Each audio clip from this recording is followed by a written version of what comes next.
Buenos días, estimado profesor y compañeros. Mi nombre es Abril Guadalupe Puyo Castañeda. Mi nombre es Andrea Cardoso. Y mi nombre es Elena Tatiana Siles Olivas. Y hoy vamos a hablarles sobre la conversión del sistema internacional al sistema inglés. Y mi nombre es Julieta Arellano. Mi nombre es Hilary Jaque. Y nosotros le vamos a platicar un poco sobre la notación científica. Bueno, antes que nada debemos saber que un sistema de conversión.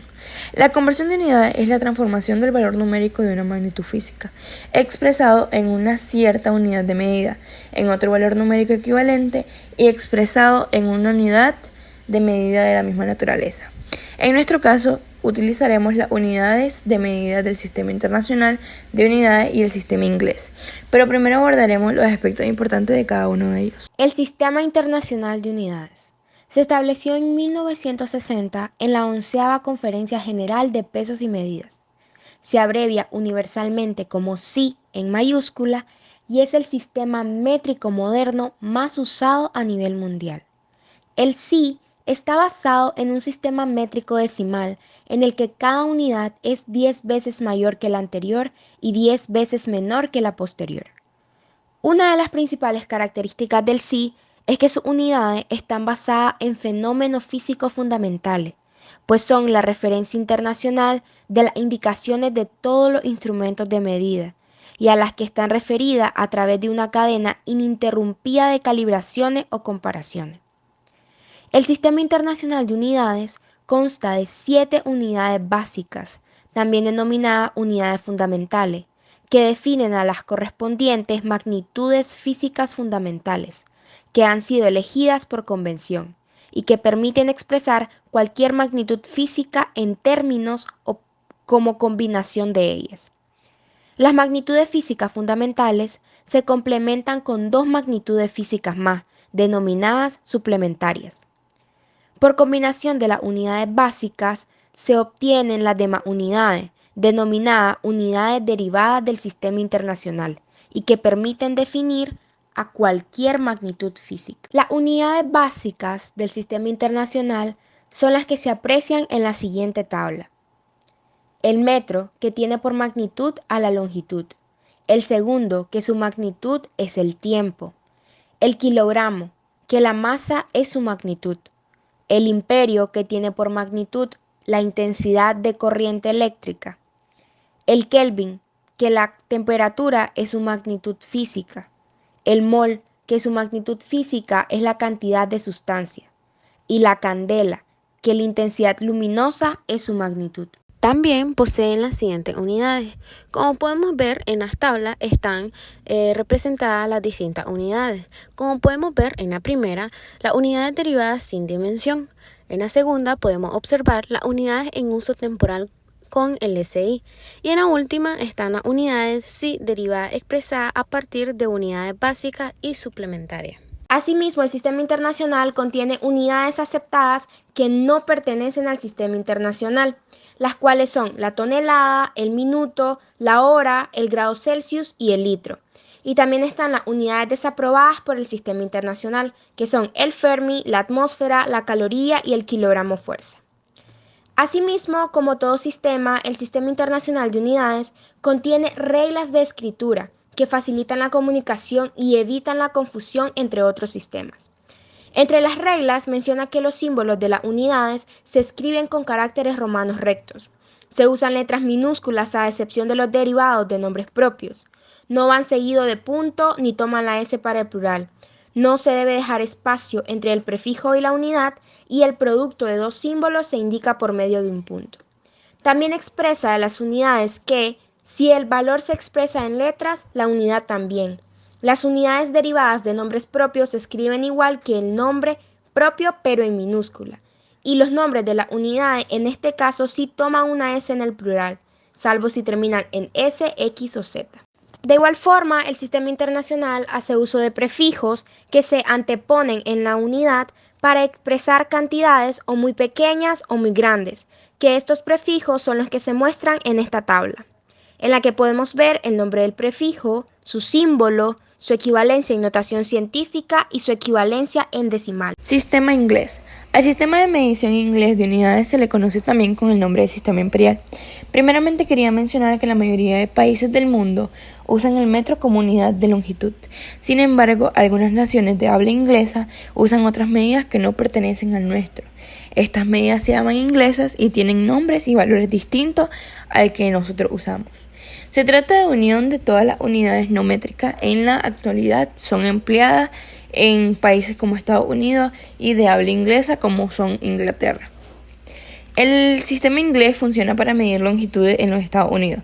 Se basa en la pulgada, el pie, la yarda y la milla. Cada una de estas unidades tiene dos definiciones ligeramente distintas, lo cual ocasiona que existan dos diferentes sistemas de medición. El sistema de medida inglés incluye la medida lineal, que son la longitud y distancia, el peso, que es qué tan pesado un objeto, la capacidad, que es la cantidad que un recipiente puede contener, y por último la temperatura, que es qué tan caliente o qué frío está. Algunos ejemplos son la tornillería, los cables eléctricos, algunos productos electrónicos, etc. Debido a lo anterior mencionado, es importante aprender el sistema inglés en caso de toparse con algún material que esté expresado en este sistema. En los Estados Unidos se emplea un sistema para medir peso, volumen, longitud, tal como podemos observar en el siguiente cuadro. Tenemos la medida, que son la longitud, el peso y el volumen. En la unidad de medida está milla, yarda, pie, pulgada, libra, onza, galón y onza fluida. En abreviatura tenemos la abreviatura de unidad de medida, que digamos que milla es mi, yarda es una Y con una D, pie es una F y una T. Y de último la equivalencia, que son el valor que nos va a servir para el momento de convertir las cosas. Que está, una milla equivale a 1760 yardas. Y así van con los demás. Ahora, para la conversión de unidades del sistema internacional al sistema inglés y viceversa, podemos ver que la siguiente tabla nos muestra los equivalentes de las unidades entre el sistema internacional y el sistema inglés en las magnitudes básicas mencionadas. Claro, siempre fijándose en la tabla que le pusimos de ejemplo. Podemos observar que en la siguiente tabla nos indica las conversiones o equivalencias entre los sistemas, que es la que se muestra en la pantalla. En esta tabla podemos notar que las unidades están divididas, clasificadas según la magnitud a la que pertenecen. Ahora, para convertir unidades entre el sistema inglés y el sistema internacional y viceversa, se pueden hacer uso de diferentes métodos. Pero en esta sesión de clases nosotros resolveremos en base a la regla de 3 y en relación con los prefijos del sistema internacional de unidades. A continuación tendremos algunos ejemplos. Y para usar los prefijos del sistema internacional, hacemos uso de la tabla de los prefijos y sufijos mostrada para resolver el ejercicio. En este ejemplo, nos pide convertir 5 kilogramos a gramos. Primero, colocamos el 5 kilogramos y lo planteamos para que lo multipliquemos con el valor de su prefijo, que es K, es decir, kilo, que si nos fijamos en la tabla, kilo equivale a 1000. Lo siguiente es simplificar la K para que nos queden los gramos y luego multiplicamos el 5 por el 1000, dando como respuesta final 5000 gramos. Tenemos convertir 3 kilogramos a libras. Entonces, en la solución vamos a hacer el método muy práctico, que es la regla de 3, en la cual dice que 1 kilogramo equivale a 2.2046 libras. Entonces, en este ejemplo tenemos que acomodamos los kilogramos y acomodamos las libras. Entonces, 1 kilogramo y abajo pones 3 kilogramos, que son los que te dan ahí en el problema. Luego, al lado, colocamos las libras. Entonces sería 2.2046 libras. Y como no hay otro dato de libras, se pone una X. Y ahora se multiplica en X. Ahora se pone X igual a 3 kilogramos por 2.2046 libras. Sobre el que quedó solo, que es 1 kilogramo. Entonces se multiplica el de arriba, que es 3 kilogramos por 2.2046 libras, y eso nos va a dar a 6.6138 libras. El kilogramo que está abajo, como solo es un 1, se deja igual. Cuando se divide, se pone en la misma cifra, porque eso es lo que da la división. Ahora, ¿cómo sabemos de qué da libra? Porque como en el problema, cuando nosotros lo estábamos haciendo, estábamos multiplicando, sale que hay 2 kilogramos. Los kilogramos se eliminan y solo queda la libra. A continuación veremos un ejemplo de la unidad utilizada en problemas físicos. Vamos a resolver el siguiente problema. El Gran Premio de Motociclismo de España del 2006 se celebrará en el circuito de Chester, Valencia, en la carrera GP. Tendrán que dar 30 vueltas. Si la longitud del circuito es de 4 kilómetros y 5 metros, ¿cuántos kilómetros recorrerán en total? Solución. Primero vamos a sacar la longitud del circuito, que nos da 4 kilómetros y 5 metros. Como tenemos 5 metros, vamos a convertirlo a kilómetros. Para eso nos vamos a ir a la tablita que está en pantalla y nos vamos a ubicar en los metros. Y vamos a contar cuántos espacios hay hasta llegar a kilómetros. Y hay 1, 2, 3. Hay 3 espacios, serían 3 ceros. Y como vamos contando hacia arriba, vamos a dividir. Entonces sería dividir los 5 metros entre 1000. Eso va a ser igual a 0.005 kilómetros. Como ya hemos convertido los 5 metros a kilómetros, luego de eso vamos a sumar los 4 kilómetros que ya teníamos más los 0.005 kilómetros que acabamos de convertir. Eso va a ser igual a 4.005 kilómetros. Ya cuando hemos sacado la longitud del circuito, vamos a multiplicar los 0.05 kilómetros, que es la longitud del circuito, por las 30 vueltas que tienen que dar. Eso va a ser igual a 120.15 kilómetros.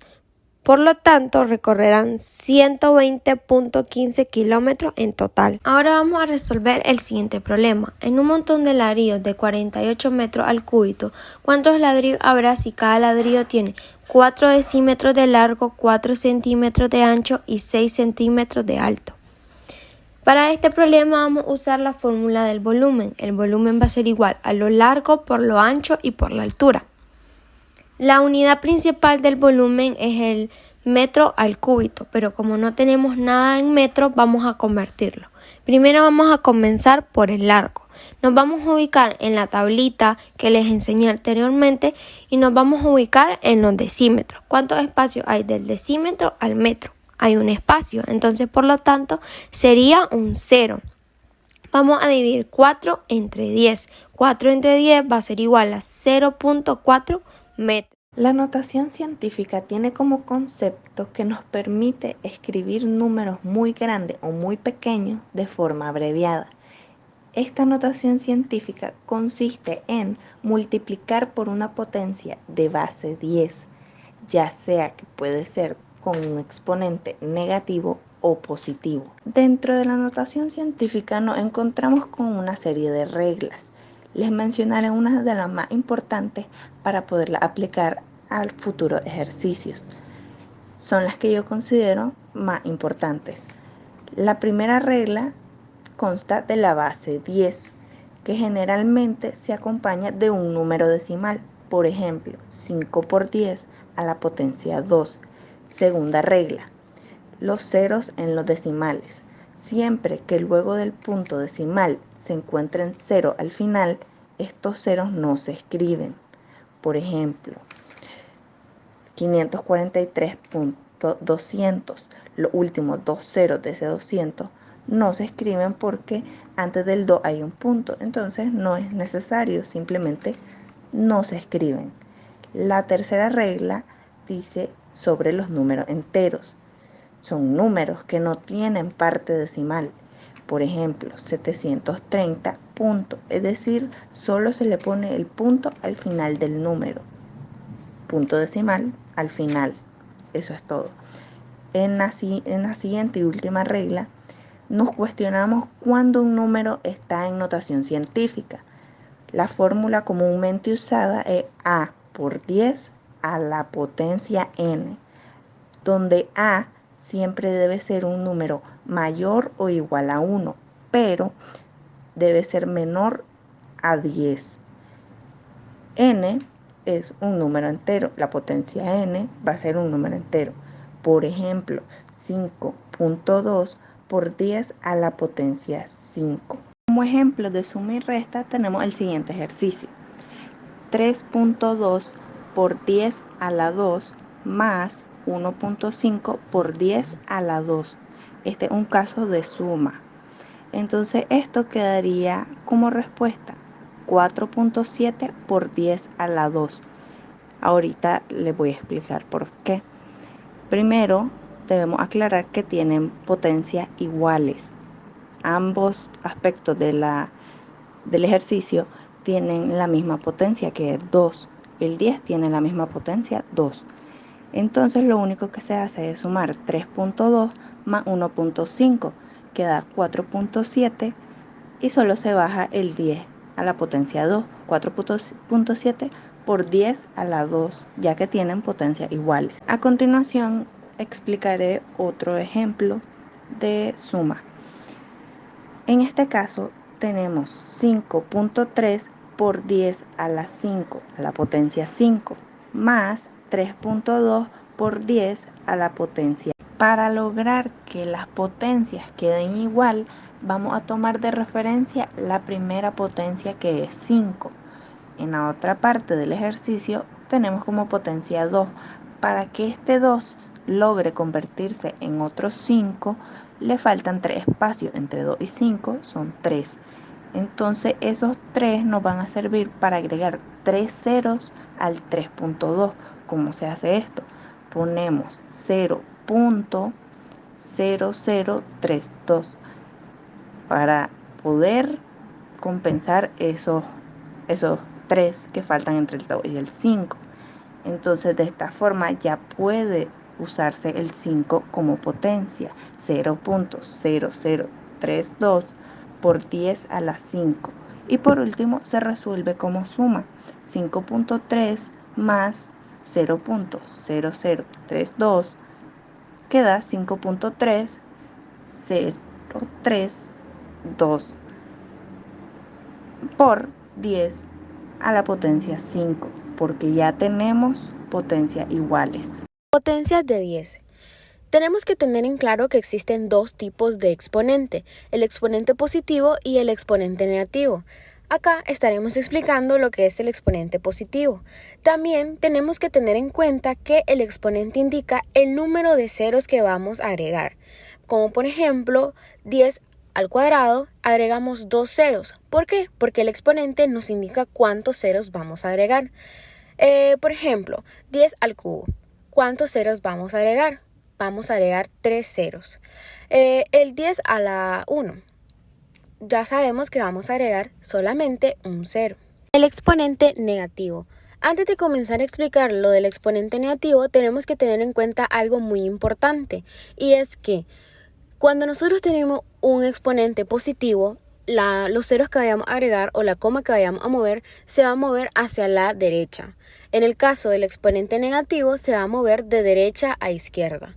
La potencia de base 10 con exponente negativo menos n, es decir, 10 a la menos n, 10 a un cualquier número, es un número decimal, siendo n el número total de ceros. El exponente indica el número de ceros, contabilizando también el cero situado a la izquierda de la coma. Al multiplicar un número por 10, su coma decimal se desplaza una posición hacia la derecha. Si no tiene coma, se escribe un 0 a la derecha de la última cifra. Explicando el primer ejemplo, al multiplicar el número decimal 12,5 por 10, la coma se desplaza una posición hacia la derecha. Como detrás de la coma solo hay ceros, podemos omitirla. El segundo ejemplo es, al multiplicar el número natural no decimal 123 por 10, tenemos que añadirle un 0 a la derecha. Al dividir un número entre 10, su coma decimal se desplaza una posición hacia la izquierda. Si no tiene coma, se introduce a la izquierda de la primera cifra. Explicando el primer ejemplo, al dividir un número decimal 12,5 entre 10, la coma se desplaza una posición hacia la izquierda.